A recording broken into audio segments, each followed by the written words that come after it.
জুলাই মাসে আমরা দেখতে গেলুম সোনার খনি। এই সোনার খনি জর্জিয়া রাজ্যের আমেরিকাতে জর্জিয়া রাজ্যের উত্তর দিকে অবস্থিত। এই সোনার খনি এখন বন্ধ হয়ে গেছে। প্রথম এই সোনার খনির সন্ধান মেলে 1880 সালে, যখন পাথরের মধ্যে সোনার সন্ধান পাওয়া যায়।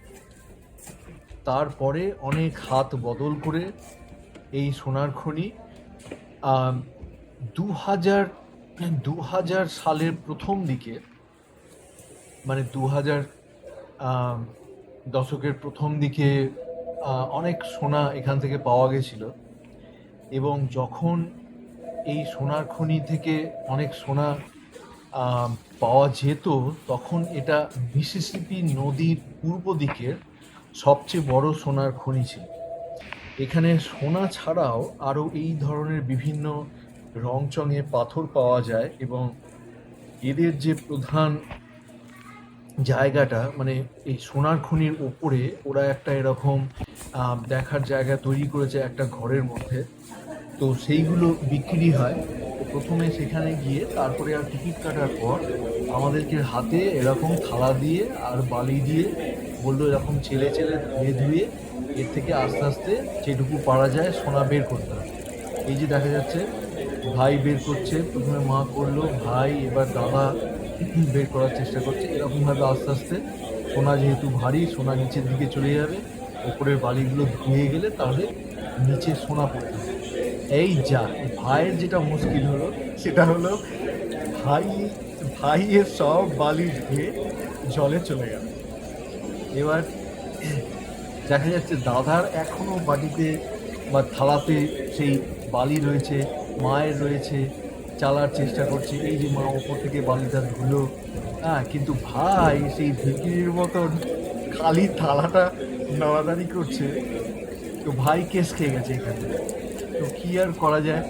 হ্যাঁ, তো হ্যাঁ, ভাইয়ের সেই দেখে আমাদের সকলেরই খুব স্বাভাবিকভাবে খুবই হাসি পেয়েছিল।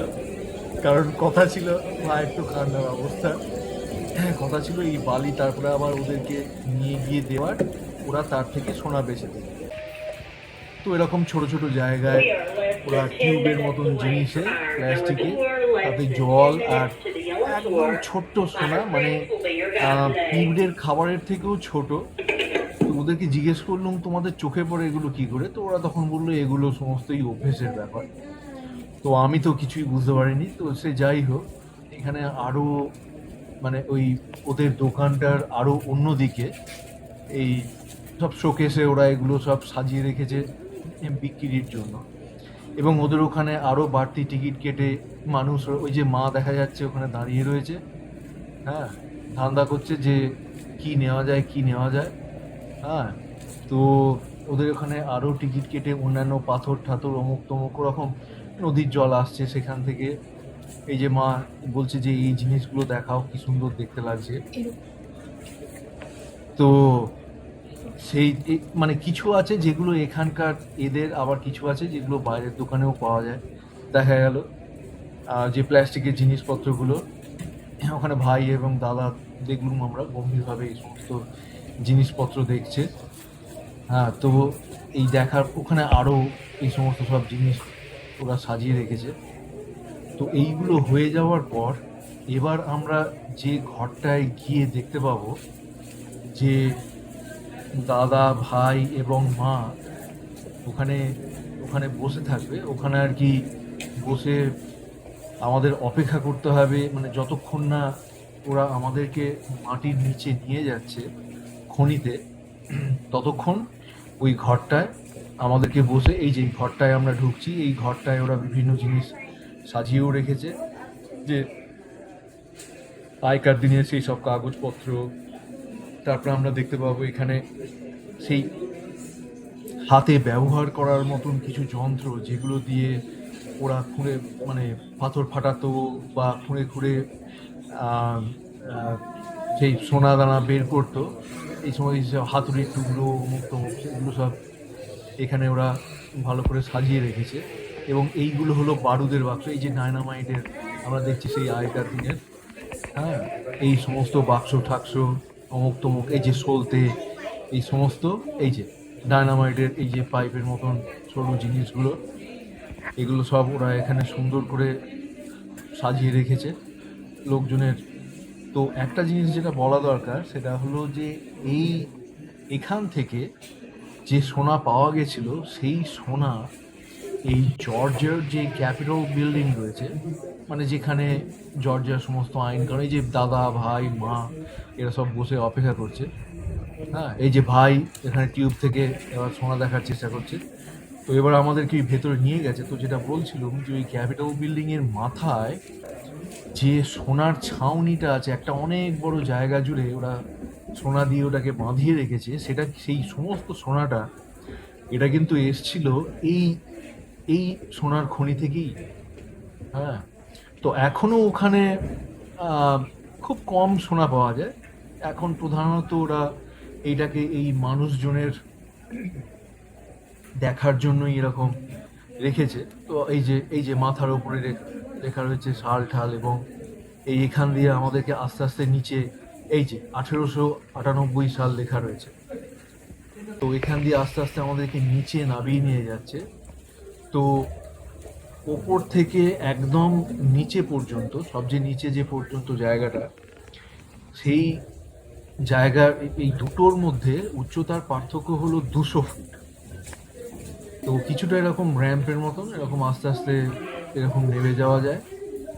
আবার এই যে এখানে ওরা ডায়নামাইটের বাক্সগুলো এরকম সাজিয়ে রেখেছে, এবং ওদের মা আমাকে এই জায়গাটা একটু ছবি নিতে বললো, কিছু একটা এখানে ঘটেছিল বা একটু কালচে কীরকম দাগ দেখা যাচ্ছে, কি আমার ঠিক মনে নেই আর এখন। তো তারপরে এই র্যাম্প দিয়ে নেমে গিয়ে তারপরে এখানে এরকম সিঁড়ি দিয়ে নামা, ওদিকে খালি সিঁড়িটা দিয়ে ওঠার, আর এই বাঁ দিকের সিঁড়িটা দিয়ে এখানে নামা।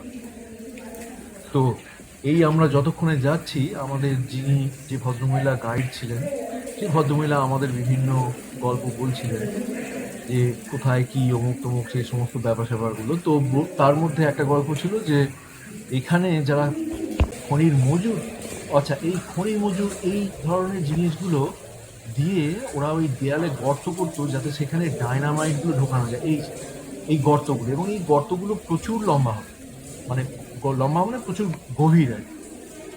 তো সেই তার গভীরতা হলো 6 ফুট, এবং সেই 6 ফুটের মধ্যে 2 ফুট 2 ফুট করে ওরকম ডায়নামাইটের 3টে ওরকম পাইপ ঢোকানো যায়।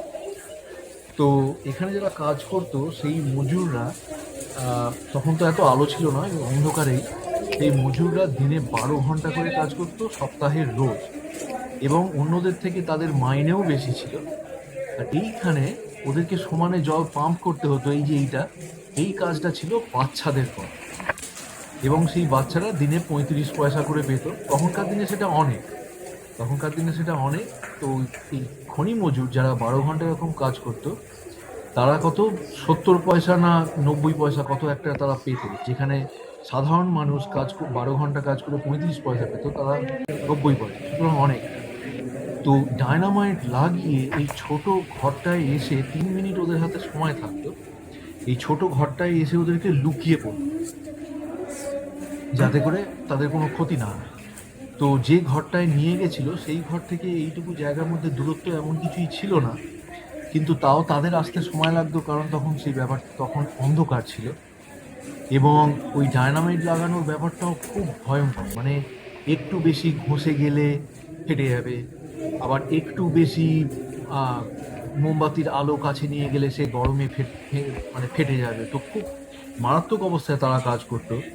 তো এবার আমাদের আবার ফিরে যাওয়ার সময় আর কি, এবং এখানে এক ধরনের খনি মজুর, তারা ওই একটা দেয়ালে যন্ত্র দিয়ে গর্ত করতো, সেই যন্ত্রে এত আওয়াজ হতো যে সেই খনি মজুরদের 2-3 মাসের মধ্যেই কান খারাপ হয়ে যেত, তবুও তারা কাজ করতো, কারণ তারা দিনে 2 টাকা করে, মানে $2, দিনে $2 করে তারা মাইনে পেত, যেখানে অন্যান্য মানুষ 35 পয়সা করে দিনে মাইনে পায়। তো আবার আমরা এই ফেরার জায়গায় ফিরে এসেছি, এবং এই খনি আমাদের দেখে খুব ভালো লেগেছে, যে গাইড ছিল খুব ভালো করে দেখেছে, তো আমরা খুব আনন্দ পেয়েছি।